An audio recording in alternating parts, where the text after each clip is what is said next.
దిత్వా తుఫాన్ ప్రభావంతో పడుతున్న చిరుజల్లులు అన్నదాతల్లో గుబులు రేపుతున్నాయి. కోసిన ధాన్యాన్ని ఆరబెట్టి మిల్లులకు తరలించేందుకు ఎన్టీఆర్ జిల్లాలో రైతులు పరుగులు పెడుతున్నారు. భారీ వర్షాలు పడితే పంట చేతికి రాదని ఆందోళన చెందుతున్నారు. తుపాను ప్రభావంతో నిన్న సాయంత్రం నుండి తేలికపాటి జల్లులు పడుతున్నాయి. కోత కోసిన ధాన్యం కల్లాల్లో ఆరబెట్టి ధాన్యం తడవకుండా రైతులు రాసులు పోసి పట్టాలు కప్పారు. ఉదయం నుంచి ధాన్యాన్ని అమ్మడానికి రైతులు పరుగులు పెడుతున్నారు.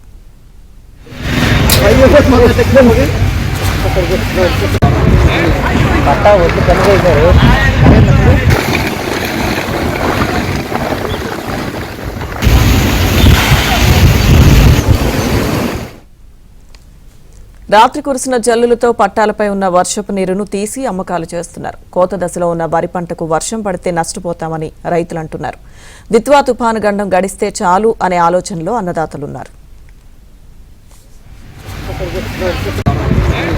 పట్టా వచ్చి కనుగొన్నారు.